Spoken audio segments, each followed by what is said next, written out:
If you spend any time online right now, especially in like self-help spaces, you'll definitely see endless advice about cutting out toxic people and choosing your peace. It sounds empowering, and sometimes it is, and it sounds necessary, which sometimes it is. But here's the part that I think surprises most people. When you actually do it, when you finally walk away, the silence that you encounter is louder than you could ever expect. I haven't spoken to my family in almost 3 years. And if you look at the data, I'm not the only American in this position. We're facing an epidemic of estrangement in the United States. But after 3 years of living here in the UK, what I've realized is that it isn't just about bad families or toxic people. It's about a country that is actually designed to make us lonely.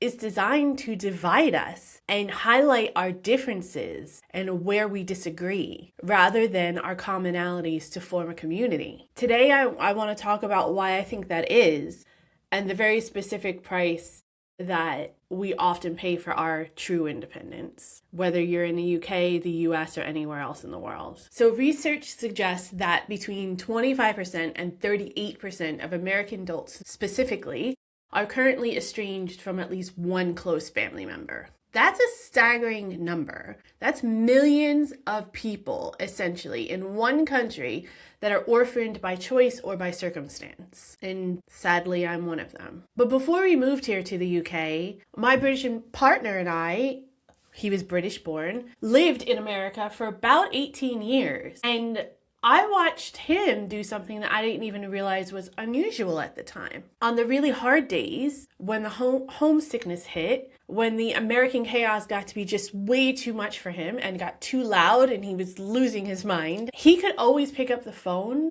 and call his mom or his brothers or his best friend and feel better. I watched that sense of community shine through the screen. You could almost see it revive him in real time. It gave him just enough strength to keep carrying on, to keep pursuing his new life in his new country. And I remember watching this and feeling genuinely glad, and just over the moon that he had that support system to fall back on.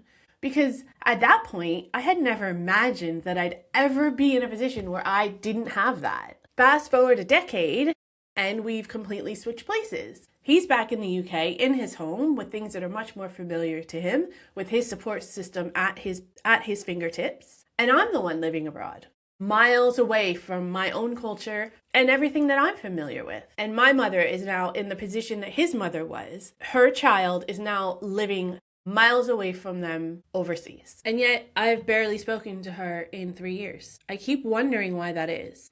Is it a personal failing on one of our parts? What is the true cost of this disconnection? Not just emotionally and geographically, but culturally, it feels like. Why does it seem so different here in the UK? When you zoom out from the macro scale, why is my situation so different with my American mother over my partner's situation with his British mother when we were living in the US? Is the American obsession with moving up and moving out the exact thing that has left a lot of us profoundly alone, whether we stay in our hometown or we move abroad? To really think about this, I think we have to be honest about something. The United States is built on the idea of leaving, right? Like it's frowned upon if you live with your parents after college, even during college in some places, in some instances. I remember that was definitely something that people didn't do when they went to college, back in the day when I went to college anyway. And from the beginning of the country, really, the cultural narrative has been about packing up, leaving, starting a new life with a wagon trail across to the west, heading west, leaving the old world behind and building something new on your own. The thought of reinventing yourself, of starting over, of finding a better life, of moving on. It's all in the mythology of the American culture and the American dream that we are fed. We prioritize ambition over community, mobility over stability, and reinvention over continuity. Like, it's actually really hard for Americans, I think, as a culture, to just do this the same thing all the time to just be comfortable in consistency. In the US, it's considered a success story to leave your hometown, move 3 states away for a job, meet somebody, start a life there, and only see your parents maybe on Christmas and Thanksgiving. I mean, that is making it in America. But here's where I see what I call expectation collapse. We expect that we can sever our roots and chase our individual happiness and still feel supported. And some people can. Some families and communities have that, but not many. Because we don't realize that the truth is you can't really grow anything anywhere else if you don't stay in one place long enough for those roots to actually take hold. And I guess the harsh truth is sometimes when you do move on, especially when you move on a lot, it's really a breakaway. And the roots that you thought you were bringing with you stayed behind. When I lived in the States, the pressure was always on me. My success, my failure, my mental health, my future, my goals, my decisions. It was all individual projects. The US has monetized independence to the, millionth degree, probably. Your healthcare is tied to your job, not your community. Your housing is often a single family box with no multi-generational structure in a town that you didn't grow up in. Now, here's where the cultural script gets a little harsher. America doesn't just promote individualism in systems, it promotes it emotionally. If you choose to leave, that's what you're supposed to do. But remember, that's on you. That's the message. I can remember my mother saying, back when my partner and I were still in the US, she would look at my mother-in-law and the difficulty that she had with her son being abroad. And she would say things like, I don't know what I would do if I was his mom. Or, I'm so glad I don't have to deal with my children living so far away. She said that from the vantage point of comfort, thinking she would never have to face it on her own. And you fast forward a decade and time changed the deal. She is now in that position. And yet the silence between us is more deafening than ever. Not just because of personal grievances or falling out, and not even just because of distance, but because a lot of people in the United States, a lot of Americans believe that if you step outside the bubble in any way, if you leave the greatest country in the world, the unspoken sentiment is often, you chose this. So good luck with that. It's encouraged, but remember that if you do it, you're on your own.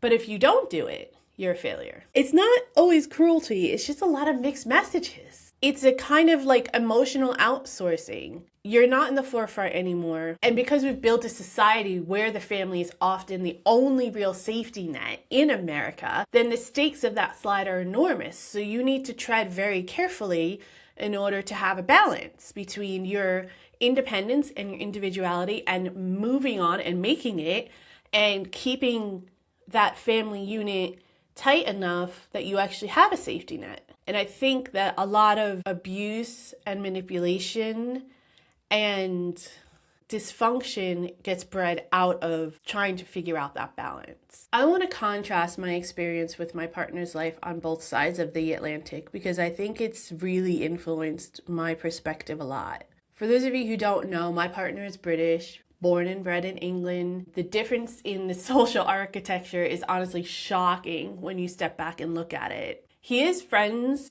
that he still speaks to, hangs out with, that he went to primary school with. I don't talk to anybody that I went to school with, even high school and college. Some of his friends still live in the same town, 10 minutes down the road from each other. We can go to the grocery store and run into someone he used to work with, or someone he used to go to school with, or someone who knows his mom.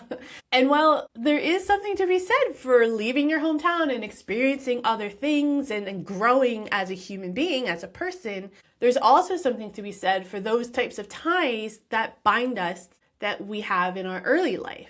There is a village here, and that isn't just a metaphor or some kind of weird saying that we throw out when we need help or we want someone else to take responsibility. Now, I'm not going to lie, British families have drama. Of course, my partner's family is not an exception. People argue here, they hold grudges, some go decades without saying what they actually feel about things, but they also rarely sever ties completely. It has to be a very, very specific type of dysfunction or very specific hardcore instances. And here's where that 18-year period in America really stands out in my memory. When my partner was the one abroad, that support system back in the UK didn't fix all his problems, but it did give him enough emotional fuel to keep going. The support system of his old life still held strong even when he was across the pond trying to find a new life. I genuinely never imagined that I'd be the one needing that kind of lifeline later. I'm the one who left supposed the greatest country in the world for this finished little island people love to complain about online. And sadly, I've come to accept that I just don't have the same safety net that he did. When I look at my partner's life here, before we met and since, I still see a consistent effect. Stability over spectacle. He was able, through his upbringing and through the culture that he grew up in, to find a balance between chasing his dreams and keeping his roots. That balance is so much easier for him to find in his later life now, because that community that he came from held strong through all of it, and it's still surviving today. And I've realized that my isolation isn't just about my particular family, although that does play a part. That whole dysfunction does play a part, of course. But it's also because I played by American rules without really understanding the consequences. I chased the dream life. I moved to find my dream house for the good schools for my kid.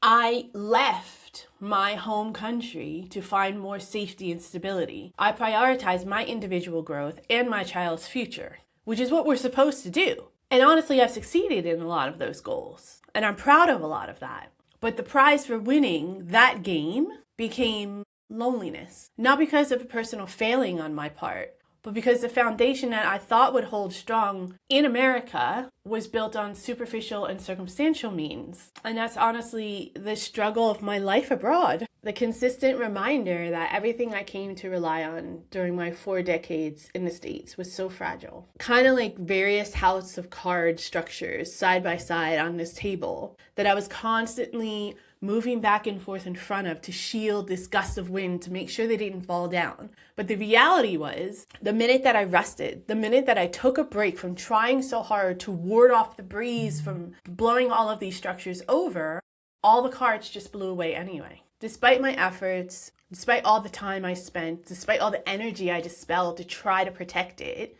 they were gone in an instant. I think the hardest part of this discussion is the true price of this so-called peace that a lot of Americans are trying to find. A lot of people probably in the world are trying to find. That exile archetype a lot of us end up living out. I mean, I haven't spoken to my family in nearly 3 years. Do I have more peace?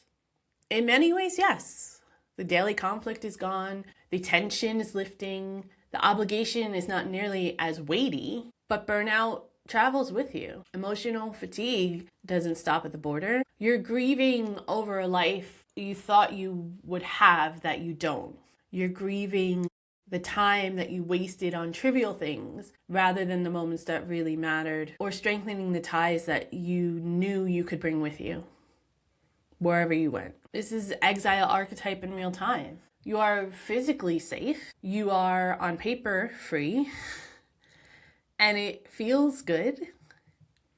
But at the same time, you're also standing at a distance from your own history, and you're watching it carry on without you, realizing you never had any effect on any of it anyway.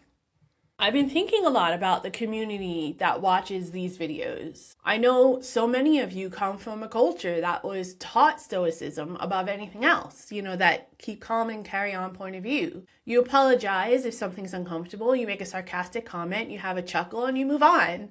And that's brilliant. That resilience is absolutely incredible. It's a strength that I envy so much. But does it cut us off from reality sometimes? I see many people, myself included, my partner included, who thought independence was the ultimate goal. And we thought that if we just didn't need anyone else, we'd be okay. We'd be safe. That is the price. One of the biggest lessons that I've learned moving abroad is that independence can also be extremely expensive. Not in money necessarily, but in emotion, in well-being. It kind of feels like a tightrope. You're looking at your feet, you have your arms out, you're trying to balance, you're focused, and you do make it across because you're only concentrating on one foot in front of the other. You have proven that you can do it, and there's a lot of pride in that. But then you turn around and look back, and you realize there were no safety nets, and you realize how exhausting it was to do that walk, to do that tightrope without any safety nets. Not just safety nets from your government or safety nets from society, but safety nets from your community, the community that you spent your life with. It costs you history, it costs you time, it costs you peace of mind, and it costs you your context. And I think in some cases, personally speaking, it costs you your soul.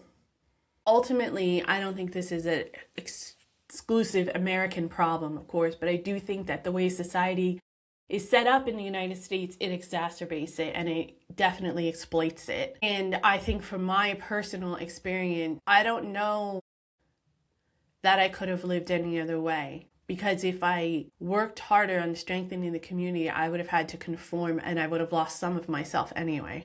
But this is hard. This is really hard.